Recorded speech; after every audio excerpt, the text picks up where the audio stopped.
lagi. Menurut mazhab Syafi'i, makmum wajib membaca Al-Fatihah secara mutlak, baik dalam salat yang dibaca jahar, maghrib, isya dan subuh, maupun salat yang dibaca sir seperti zuhur dan asar. Itu wajib membaca Al-Fatihah. Sedangkan menurut pendapat Imam Hanafi, makmum tidak wajib membaca Al-Fatihah secara mutlak, baik salat jahar maupun salat yang sir. Jadi kalau salat asar, makmum gak wajib membaca Fatihah. Cuman mau dipakai nggak enak ini Pak, ngelamun kalau nggak membaca apa-apa. Makanya yang ini tidak direkomendasikan sebetulnya. Pendapat ketiga Imam Ahmad bin Hambal, makmum cuman wajib membaca Al-Fatihah ketika imam membaca sir. Pada kesempatan kali ini itu khilafiyah ya. Khilafiyah mengenai hukum makmum membaca surah Al-Fatihah. Sekarang kita masuk terkait dengan madhab Syafi'i. Makmum wajib membaca Al-Fatihah secara mutlak, baik dia salat sir maupun salat yang dijaharkan. Ada beberapa keterangan terkait dengan hal ini. Yang pertama, hadis yang diriwayatkan dari Ubadah bin Samit radhiyallahu an, anna Rasulullah sallallahu alaihi wasallam qala, sesungguhnya Rasulullah telah bersabda, la salata liman lam yaqra bi Fatihatil kitab. Tidak ada salat bagi yang tidak membaca Al-Fatihah. Tidak ada salat bagi yang tidak membaca surah Al-Fatihah. Hadis ini hadis sahih Al-Bukhari, nomor hadis 756, Sahih Muslim 394. Hadis ini bersifat umum, berlaku baik bagi imam, makmum atau orang yang salat sendirian. Kalau ini dikecualikan bagi makmum, maka hadisnya enggak gitu bunyinya. Kalau dikecualikan bagi makmum, kalimatnya pasti begini, la salata lil imami. Nah, kan begitu. Tidak ada salat bagi imam yang tidak membaca surah Al-Fatihah. Masalahnya ini enggak dikhususkan buat imam saja, dan ini bersifat umum, berarti tidak dikecualikan bagi makmum. Berlaku secara mutlak, imam, makmum, baik orang yang sendirian, dianggap tidak ada salat baginya bagi yang tidak membaca surah Al-Fatihah. Jadi begitu Bapak Ibu. Sahih muttafaqun alaih. Imam Nawawi dalam kitab Syarah Sahih Muslim mengemukakan terkait dengan firman Allah, la salata liman terkait dengan sabda Nabi, la salata liman lam yaqra bi Fatihatil kitab, fihi dalil li madhhab Syafi'i. Di dalam hadis ini kata Imam Nawawi terdapat dalil menurut madhab Syafi'i, wa man wafaqahu, dan yang sependapat dengan Imam Syafi'i, anna qiraatul Fatihah, sesungguhnya membaca Al-Fatihah itu wajibatun, sangat wajib, alal imami wal makmumi, baik bagi imam, bagi makmum, wal munfarid, atau orang yang sholatnya sendirian. Syarah Sahih Muslim juz yang kedua halaman 128. Baik, kita masuk ke keterangan yang berikutnya. Dari Abu Hurairah radhiyallahu an, beliau berkata, meriwayatkan anin Nabi sallallahu alaihi wasallam, dari Nabi sallallahu alaihi wasallam, qal, beliau bersabda, man shalla sholatan, barang siapa yang mengerjakan suatu salat lam yaqra fiha bi ummil Qur'an, yang dia tidak membaca di dalam salat itu ummul Qur'an alias surah Al-Fatihah, fahiya khidajun, salatnya kurang. Khidaj, salatnya kurang. Sampai 3 kali Nabi ngomongin kurang. Talatan, 3 kali. Ghairu tamam, tidak sempurna salatnya. Faqila li Abi Hurairah, lalu ditanyakan kepada Abu Hurairah, inna nakunu wara'al imam, sedangkan kami ini kan makmum di belakang imam. Apa enggak cukup imam saja yang baca? Kami kan makmum di belakang imam. Apakah gimana caranya makmum membaca di belakang imam? Faqala, beliau berkata, iqra biha fi nafsika, bacalah Al-Fatihah itu pada dirimu masing-masing. Imam Nawawi menjelaskan dalam kitab Syarah Muslim, juga dalam kitab Al-Majmu' Syarah Muhadzab, bahwasanya iqra biha fi nafsika, bacalah Al-Fatihah itu pada dirimu masing-masing, maksudnya fa ma'nahu iqra'ha sirran, bacalah secara sir, bihaitsu tusmi'u nafsik, cukup dirimu sendiri yang mendengarnya. Jadi jangan kedengaran orang. Jangan komat kamis desas-desis mengganggu yang di samping. Karena ada orang sholat begitu ya Pak, komat kamit desas-desis yang di samping keganggu, berisik suaranya itu. Bihaitsu tusmi'u nafsik, cukup diri sendiri yang mendengarkannya. Itu cara makmum membacanya di belakang imam. Kemudian yang berikutnya dari Ubadah bin Samit radhiyallahu an, beliau berkata, kunna khalfa Rasulullah sallallahu alaihi wasallam, kami salat di belakang Nabi. Fi salatil fajri, di salat fajar. Berarti subuh maksudnya, di salat subuh. Faqara'a Rasulullah sallallahu alaihi wasallam fataqulat alaihil qiraah. Rasul membaca, dan dibaca oleh beliau itu panjang.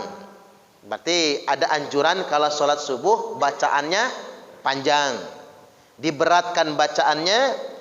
Falamma faragha, selesai salat, setelah saya salat subuh, beliau bersabda, la'annakum taqra'una khalfa imamikum, hendaklah kalian tetap membaca sebagai makmum di belakang imam kalian.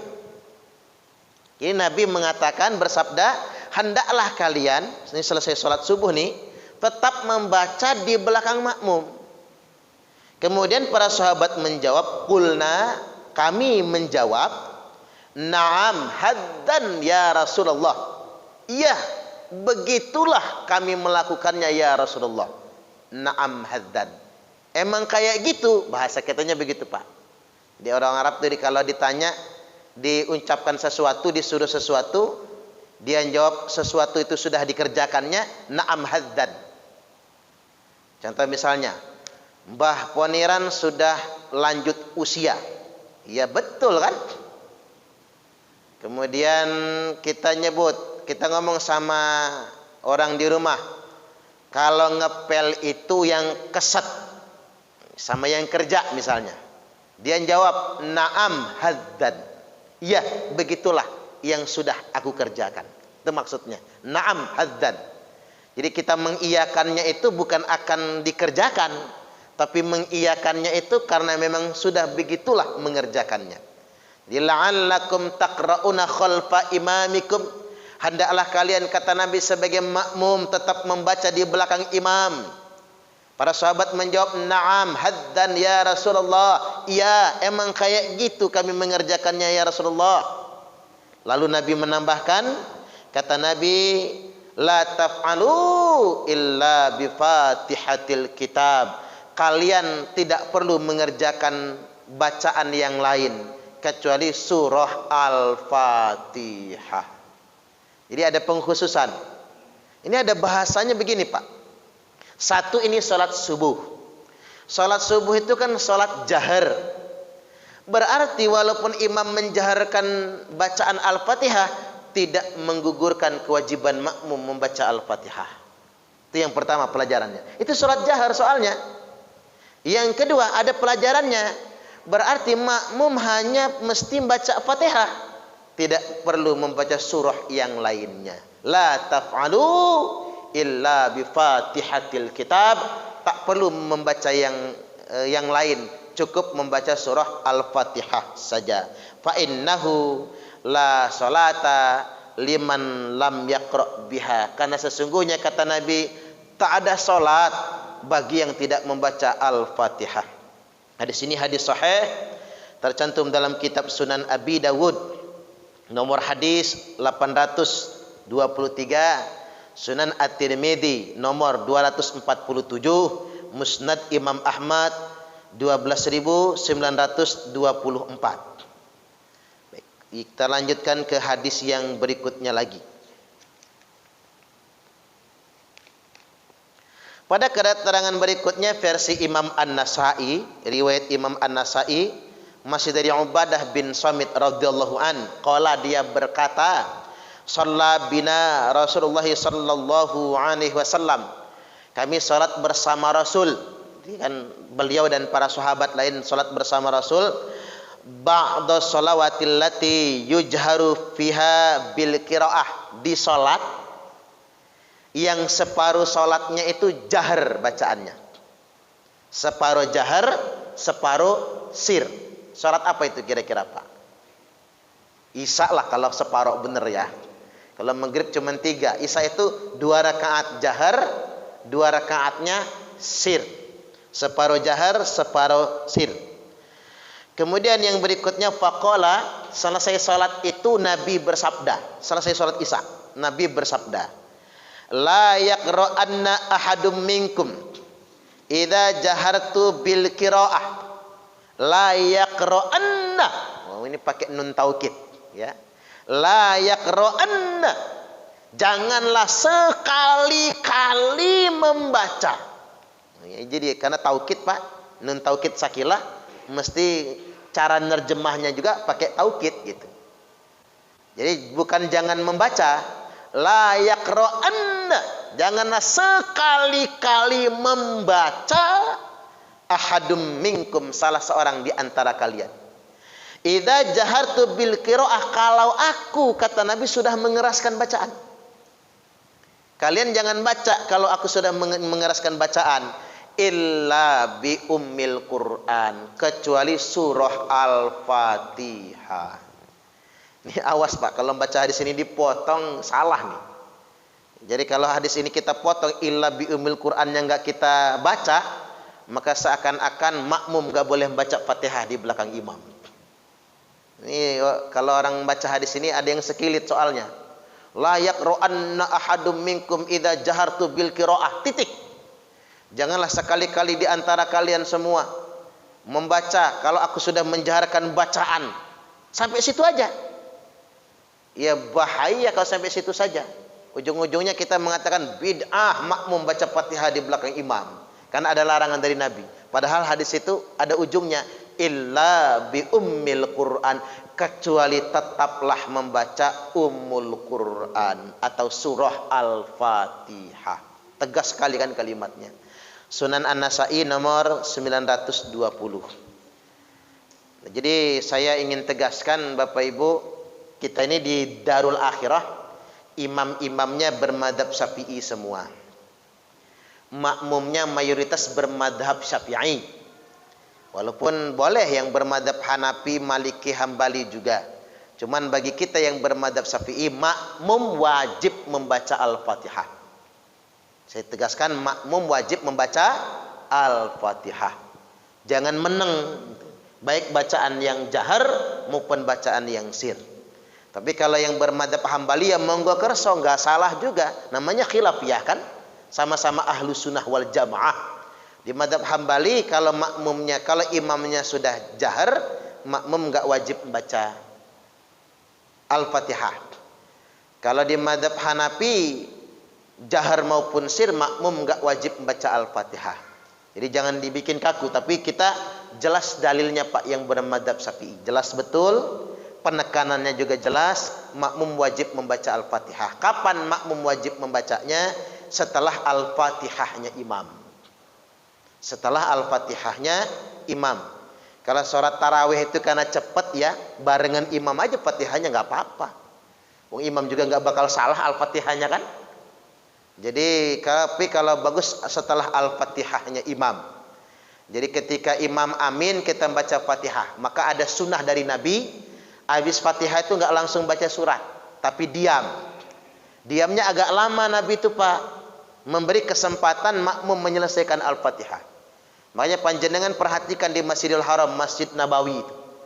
Imam kalau habis amin, kan lama menengnya. Karena imam berzikir atau membaca surat tapi disirkan, memberi kesempatan makmum menyelesaikan surah Al-Fatihahnya. Karena imamnya ngerti, makmum itu banyak yang bermadzhab Syafi'i. Yang makmum itu mesti menyempurnakan membaca surah Al-Fatihah. Tapi seandainya imam langsung habis amin langsung baca surah, maka ketika imam membaca surat ba'da Fatihah, maka kita makmum menyelesaikan Al-Fatihah. Karena surah kan hukumnya sunnah membacanya. Tidak ada kewajiban bagi kita mendengarkan imam. Kan ada perintah Ustadz, kalau imam sedang baca dengarkan. Itu bukan perintah meneng, larangan baca Fatihah dalam sholat, bukan.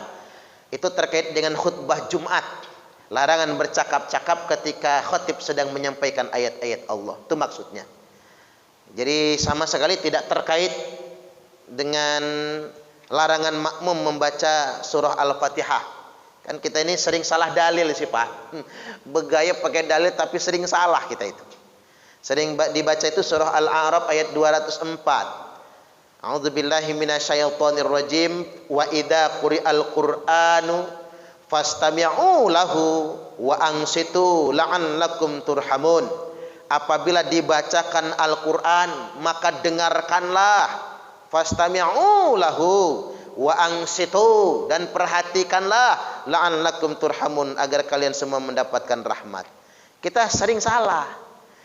Ayat ini jadi dalil ngelarang makmum baca Fatihah. Ya kacau. Siapa sih ahli tafsir yang pakai ayat ini melarang makmum baca Fatihah? Yang sering serampangan itu kita. Ya bahaya. Ayat itu yang ini yang disebut dengan menafsirkan ayat dengan hawa nafsu. Di semua tafsir nggak ketemu ini dalil melarang makmum baca Fatihah, nggak ketemu. Makanya diingatkan, man tafasarul Quran birra'yi. Barang siapa yang menafsirkan Al-Quran dengan akalnya sendiri, padahal dia bukan ahli tafsir. Falyatabawwa maq'adahu minan nar. Sama saja dia sudah menyiapkan kaplingan tempatnya sendiri di dalam neraka. Imam Hanafi, Imam Malik, Imam Syafi'i, Imam Hambali nggak ada yang pakai ayat itu. Ayat ini di tafsir Ibnu Katsir jelas sekali dalam di surah 204 surah Al-A'raf ayat 204 juz yang ketiga halaman 390 391 disebutkan bahwasanya ayat ini terkait dengan orang-orang yang bercakap-cakap, berbicara satu ketika Nabi sedang mengimami sholat. Kan orang Arab itu kan karena masih jahiliyah, ia baru Islam Pak, baru taslim kan, belum ngerti, dia pikir kalau berisik lagi sholat boleh gitu, belum ngerti hukum, maka turunlah ayat ini. Kalau ada yang lagi sholat jangan bercakap, ngamum di belakang kayak anak-anak ribut itu. Yang kedua, ayat ini turunkan terkait dengan Nabi yang sedang quri'ah. Kalimatnya aja quri'ah Pak, bukan qoro'ah, tapi quri'ah. Beda dong, membaca sama quri'ah dibacakan itu beda. Kalau kalimatnya quri'ah dibacakan maksudnya sedang dikhutbahkan. Ini Nabi sedang berkhutbah, ada yang ngobrol, maka turunlah ayat ini. Makanya fala yatakallam wa may yatakallam faqad laghat. Jangan bicara, barang siapa yang berbicara maka sia-sia Jumatnya. Idza qulta li sahibika angsit, ngomong saja sama teman di samping diam, fala jum'atalah, dianggap tidak ada Jumat baginya. Itu terkait dengan itu. Makanya hujan deras sekali. Masya Allah, Jemuran belum diangkat, lagi Jumatan. Kata teman di sampingnya, "Woi, nggak boleh ngomong kalau Jumatan mah." Kata yang satunya, "Kamu ngomong juga," gitu. Kata yang satunya lagi, "Saya nggak ikutan ngomong, alhamdulillah." Jadi empat-empatnya ngomong semua, tidak dianggap tidak ada Jumat baginya. Makanya wa angsitu la'allakum turhamun. Di Al-A'raf 204 ini perhatikanlah agar kalian semua mendapatkan rahmat. Jadi sama sekali apa? Bukan larangan makmum membaca Al-Fatihah, tapi terkait dengan khutbah Jumat. Larangan bercakap-cakap ketika mendengarkan khatib berkhutbah. Makanya perempuan tidak wajib Bu salat Jumat. Karena kalau perempuan sholat Jumat, takutnya ngerumpi nantinya sambil mendengarkan khatib berkhutbah. Kalau Idul Fitri masih nggak apa-apa, khutbahnya habis sholat, berarti sunnah khutbah itu. Tapi kalau Jumat itu khutbahnya sebelum sholat, berarti rukun. Makanya perempuan ngerti betul Allah itu. Perempuan nggak usah Jumatan lah kata Allah. Rusak Jumatan nanti sama rumpian emak-emak itu. Makanya bapak-bapak saja yang diperintahkan untuk Jumatan. Baik, demikian ya Pak. Kita buka sesi tanya